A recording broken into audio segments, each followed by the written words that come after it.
Hello friends, నేను మీ విజయ. ఈరోజు ఒక కొత్త రెసిపీని మీకు చూపించబోతున్నాను.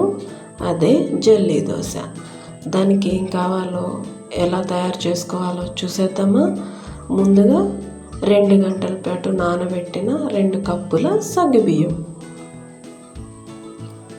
2 అవర్స్ 1.5 అవర్ అయినా నానబెట్టుకోవచ్చు.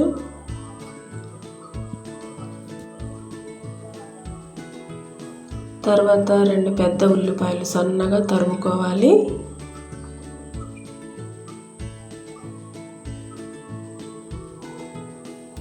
పచ్చిమిర్చి మీరు ఎంత ఘాటు తినగలరో అంత వేసుకోండి. తక్కువ ఘాటు తినేవాళ్ళు తక్కువ స్పైసీ, తక్కువ మిర్చి. కరివేపాకు, దీని బదులు పుదీనా, కొత్తిమీర కూడా వేసుకోవచ్చు. అవి నా దగ్గర ప్రజెంట్ లేవు, అందుకే కరివేపాకు వేసాను. జీలకర్ర 1 టేబుల్ స్పూన్,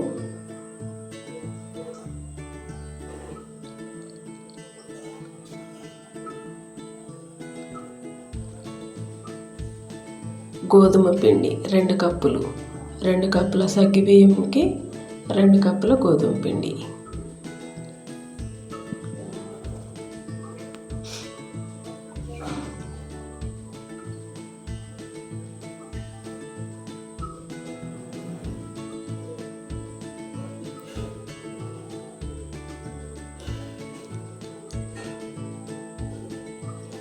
సాల్ట్ రుచికి తగినంత.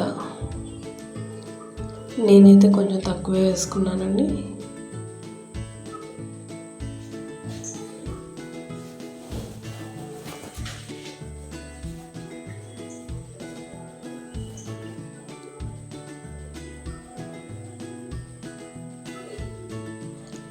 నెక్స్ట్ వాటర్ పోసి మన దోశ ఎలా వేసుకుంటామో దానికి అనుగుణంగా కొంచెం జారుగా ఉండేలాగా కలుపుకోవాలి.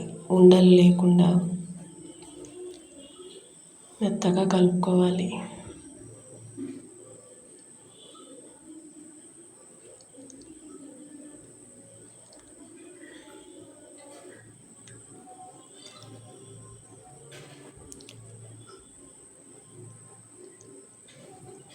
దీంట్లో ఇంకొంచెం వాటర్ యాడ్ చేద్దాం.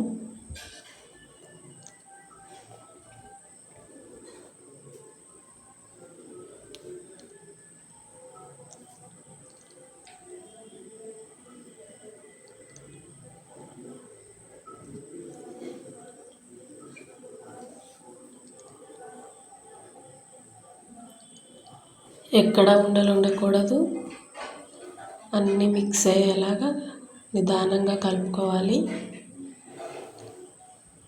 దోశ వేసుకునే విధంగా కలుపుకుంటే చాలు.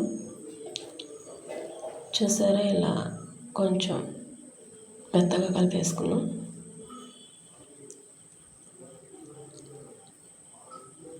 ఆల్మోస్ట్ దోశ వేసుకోవడానికి దోశ ప్యాటర్న్ రెడీ అయిపోయింది. ఇలా దోశ వేసేసి ఆయిల్ అయితే నేను తక్కువ వేసుకున్నానండి, మీరు ఎక్కువ యూస్ చేస్తే యూస్ చేయండి.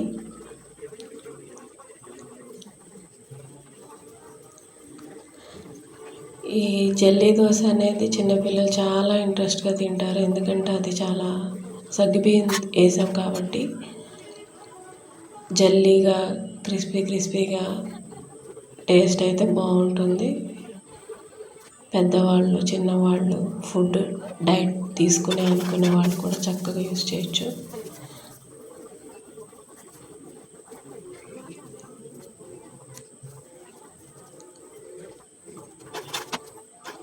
ఇలానే దోశలన్నీ వేసేసుకుందాం.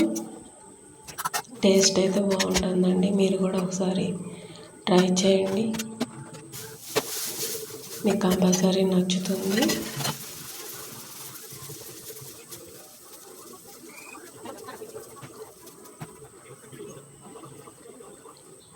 ట్రై చేసి ఈ రెసిపీ ఎలా ఉందో మీరు నాకు కామెంట్ రూపంలో చెప్పండి. షేర్ చేయండి, లైక్ చేయండి.